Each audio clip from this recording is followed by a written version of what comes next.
Welcome back to A to Z here on Locked On Sports Atlanta, free on YouTube and wherever you get your podcast. Search Locked On Sports Atlanta. Subscribe to that YouTube channel. Give the thumbs up and like to all the content there. Check out all the shows on Locked On Sports Atlanta. This is A to Z. I've Hitting Hard with John Chuckery, ATL Day Ones with Jarvis Davis and Tanisha Batiste. Of course, our Braves postcast after every Braves game, as well as Locked On Falcons, Locked On Hawks, all right here on your best spot for Atlanta sports, Locked On Sports Atlanta. All right, let's get to the Braves. I just mentioned them. They win yesterday. A 5-1 win over the San Francisco Giants. They get some timely hitting. Dansby goes deep, and game was never really close. It was interesting to see, though, that in a non-save situation, Kenley Jansen comes in the ninth, gives up a hit, but doesn't give up any runs. And it was one of those things where you could argue, well, he hadn't pitched since I think it was Sunday prior to that. And so he was just getting him some work because you don't want guys to sit down for that extended period. Let me just double check. He pitched on Tuesday. He pitched on Tuesday, which was last night, and he hadn't pitched since Sunday. So he uses him in a non-save situation. He also uses Raciel Iglesias last night in the eighth.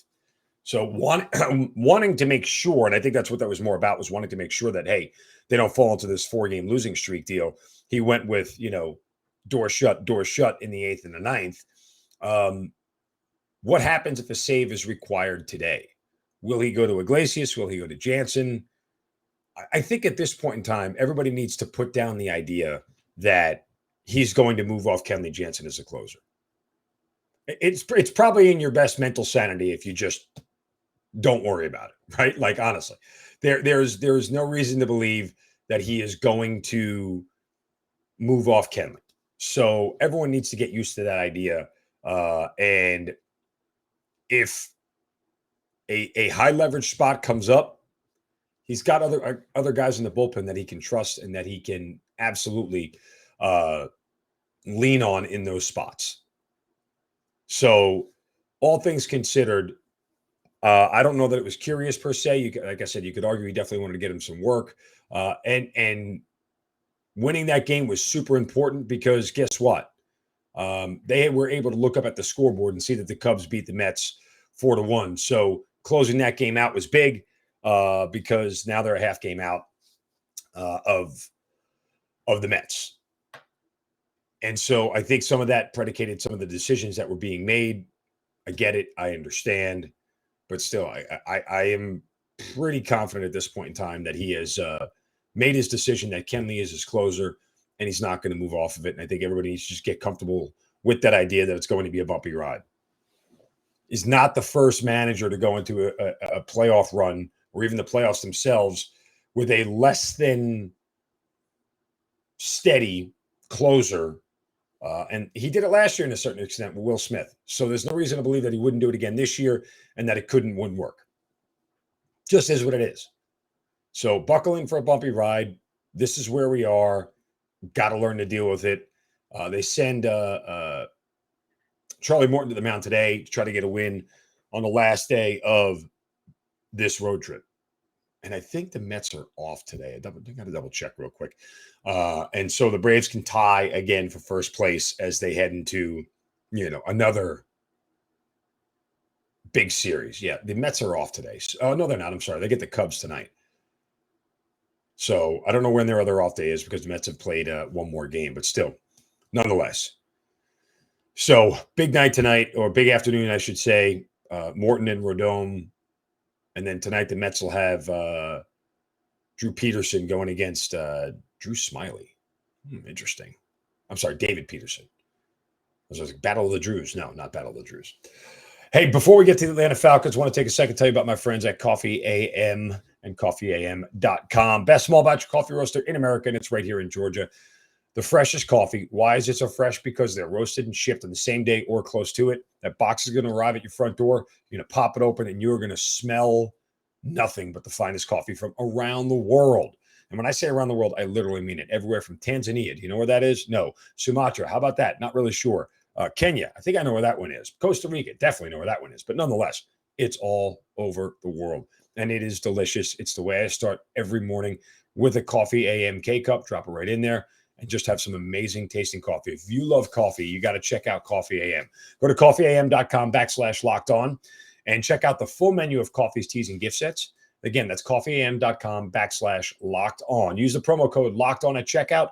You'll get 15% off your first order of coffees, teas, and gift sets. Coffee AM, the best small batch coffee roaster in America. And it's right here in Georgia. All right. Falcons, Rams coming up on Sunday. As of right now, I still think I'm taking the Falcons plus the points again this week. There's no reason for me not to. I know that the Rams have a extra edge on rest as they played the opener on Thursday night, and they're coming off a loss, so they're going to be extra hungry. And obviously the Falcons blew a 16-point lead in the fourth quarter. But if I understand anything about Arthur Smith, and I feel like I understand a decent amount, I understand that he is very much in tune with his process and believes in it. I think the Falcons did so many things right in week one. And I said that the day after. I've been saying it all week long, that there were a lot of good things to take away from the week one game that I think will carry over. The one question about what I'm not sure will carry over is 22 carries from Cordero Patterson. I don't know if that is a sustainable number for a 31-year-old guy who's been often injured throughout his career.